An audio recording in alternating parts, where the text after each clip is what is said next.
ಅದು ಹೆಂಗೆ ಆಗುತ್ತೆ ಹೇಳಿ. ನಾವು ಬೆಳಗ್ಗೆ ಮಕ್ಕಳು ಆರೋಗ್ಯವಾಗಿರಬೇಕು ಅಂತೇಳಿ ಬೆಳಗ್ಗೆ ಹೊತ್ತು ಅವರಿಗೆ ಲೈಟಾಗಿರೋಂಥ ಫುಡ್ಡನ್ನು ಪ್ರೊವೈಡ್ ಮಾಡ್ತೀವಿ. ಅದೇ ರೀತಿ ಅವರಿಗೆ ಮಧ್ಯಾಹ್ನ ಅಂದರೆ ಒಳ್ಳೆಯ ಊಟ, ಅದ್ರ ಜೊತೆಗೆ ಹಣ್ಣು ಅದೆಲ್ಲ ಕಳಿಸ್ಬೇಕು. ಅದೆಲ್ಲ ಒಂದು ಮೆನು ಇರುತ್ತೆ ಮೇಡಮ್, ಅದೇ ಥರನೇ ಕಳಿಸ್ಬೇಕು ನೀವು. ಎಕ್ಸಸೈಸು ಅವೆಲ್ಲ ಹೊರಗಡೆನೇ ಸಿಗ್ತವೆ, ಅದಕ್ಕೆ ನಿಮ್ಮ ಸ್ಕೂಲಾಗೆ ತಗೊಬೇಕು. ನೀವು 1 to ಡಬಲ್ ಹೇಳ್ತೀರಾ, ಇಲ್ಲಿ 1 ಡಜನ್ 2 ಡಜನ್ ತಕ್ಕೊಂಡ್ರೆ ಅದ್ರಾಗೂ ನಾವು ಚೌಕಾಸಿ ಮಾಡಿ ತಗೊಂಬರ್ತೀವಿ ಕಮ್ಮಿ ರೇಟಿಗೆ. ನಿಮ್ಮ ಹತ್ರನೇ ಯಾಕೆ ತಗೊಬೇಕು ನಾವು?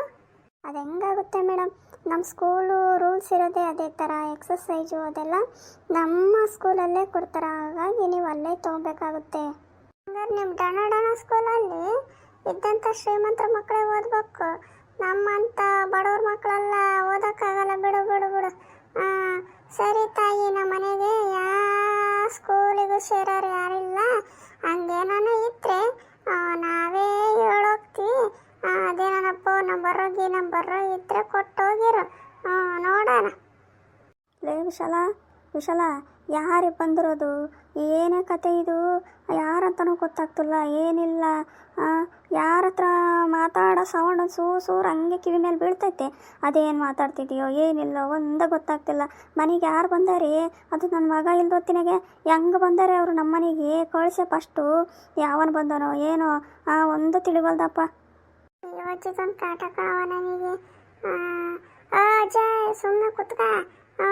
ಯಾರಂದ್ರೆ ಇವರು ಅದೇ ಜಲ್ದಕ್ಕ ಲೋಲಕ್ಕ ಬಂದಾರೆ. ಆಯಿತು ಮೇಡಮ್, ಅಲ್ಲಿ ಬಾಗಿಲಲ್ಲಿ ಪಾಂಪ್ಲೆಟ್ಸ್ ಎಲ್ಲ ಹಾಕಿರ್ತೀವಿ ನೋಡಿ, ಅದರಲ್ಲೇ ಫೋನ್ ನಂಬರು ಅದೆಲ್ಲ ಇದೆ, ಅದನ್ನೇ ಕಾಂಟ್ಯಾಕ್ಟ್ ಮಾಡಿ ನಮಗೆ ಇನ್ಫಾರ್ಮೇಷನ್ ಕೊಡ್ರಿ. ಹಾಗೆ ನಿಮ್ಮ ಅಕ್ಕಪಕ್ಕ ಮನೆಯವ್ರಿಗೂ ಹೇಳಿಬಿಡಿ.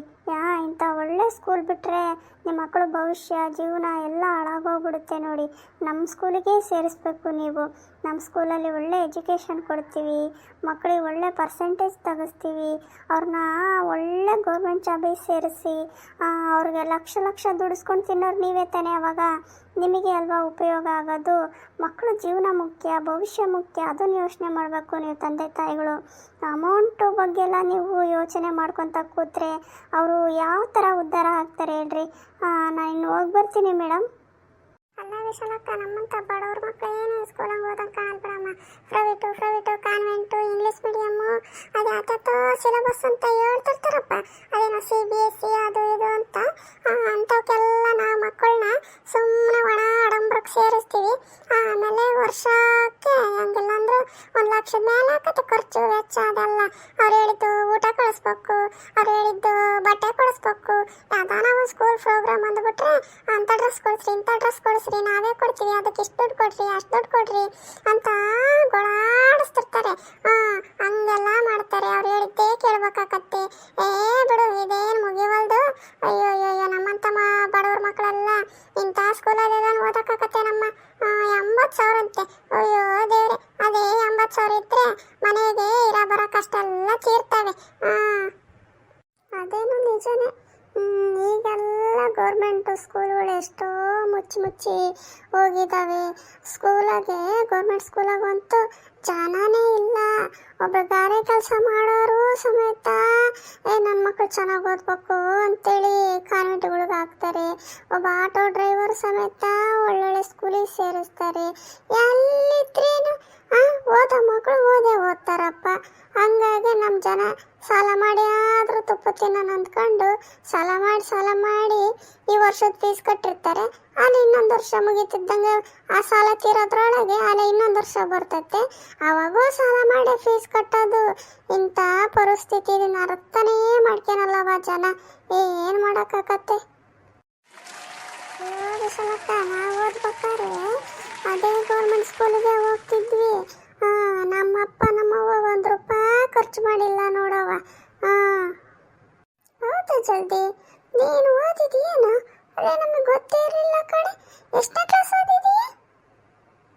ಅಯ್ಯೋ ವಿಶಾಲಕ್ಕ, ನಾನೇ ಆಗಿನ ಕಾಲದಾಗೆ ನಾನು 1ನೇ ಕ್ಲಾಸು ಪಾಸಾಗಿ 2ನೇ ಕ್ಲಾಸಿಗೆ ಹೋದೆ. ಆಮೇಲೆ 3ನೇ ಕ್ಲಾಸಿಗೆ ಹೋಗ್ಬೇಕು ಬಿಟ್ಬಿಟ್ಟೆ ಕಣೆ. ಯಾಕ? ಬಿಟ್ಟು ಆರಾಮ ಮನೆಗೆ ಆಗಿದ್ದೆ. ಅವಾಗ ಎಲ್ಲ ಸರ್ಗಳು ಬಂದು ಕೊಯ್ ಹಿಡ್ದು ಒಬ್ರು ಎಲ್ಲ ಹುಡುಗರನ್ನ ಕರ್ಕೊಂಬಂದು ಬಿಡೋರು. ಅವರು ಒಬ್ರು ಕಾಲು ಹಿಡ್ಕೊಂಡ್ರೆ ಒಬ್ರು ಕೈ ಹಿಡ್ಕೊಂಡು ನಮ್ಮನ್ನ ಹೇಳ್ಕೊಂಡು ಹೋಗಾರಮ್ಮ. ಅದಕ್ಕೆ ಬಿಟ್ಬಿಟ್ಟೆ ನೋಡಿ, ನಾನಂತೂ ಮುಂದಕ್ಕೆ ಹೋಗೋಕ್ಕೆ ಹೋಗ್ಲಿಲ್ಲ. ಆದರೂ ನಾನು ಎಲ್ಲ ಓದ್ತೀನಿ ಗೊತ್ತೇ, ಇಂಗ್ಲೀಷು ಕನ್ನಡ ಎಲ್ಲ ಓದ್ತೀನಿ. ಅಯ್ಯೋ ಜಲ್ದಕ್ಕ ಹೇಳಿರೋ ಸ್ಪೀಡ್ ನೋಡಿ ನಾನೇನೋ MB ಏನನ್ನ ಮಾಡಿಯ ಅಂದ್ಕೊಂಡಿದ್ದೆ ಕಣವ.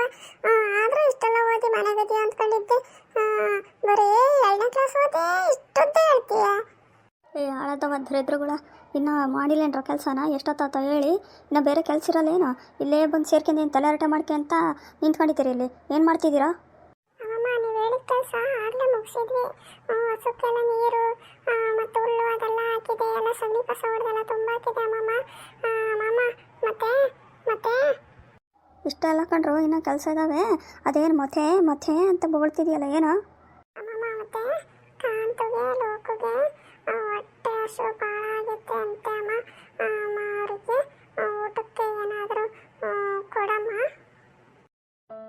ಕೆಲಸ ಮಾಡೋಕ್ಕೆ ಮಾತ್ರ ಮೈಸಾಬ್ರ, ಕೂಡು ಮಾತ್ರ ತಿನ್ನೋಕ್ಕೆ ಗಂಟ್ಲು ಮಟ್ಟ ಕೇಳ್ತಿರ್ತೀರಲ್ಲ. ಏನು ಒತ್ತಾಗಿಲ್ಲ ಹೇಳು. ಇಷ್ಟೊತ್ತಿಗೆ ಕೂಡು ಕುಚ್ಚಿಲ್ಲಿ ಯಾರು ಇಟ್ಟಿರಲ್ಲ ನಿಮಗೆ. ಅಲ್ಲಿ ಬಾರ, ಆ ಟ್ಯಾಂಕಿ ಹತ್ರಕ್ಕೆ ಹೋಗಿ ಒಂದು 4-5 ಕೊಡಪನ ನೀರು ತಂದಾಕು. ನೀರು ಒಪ್ಪೂಟ ಇಲ್ಲ ಮನೆಗೆ, ನೀರು ತಂದಾಕಿ ಆಮೇಲೆ ಊಟಕ್ಕೆ ಹಾಕ್ಕೊಡ್ತೀನಿ. ಈಗ ಬರ್ರಿ, ನೀರು ತಗೊಂಬರ್ರಿ.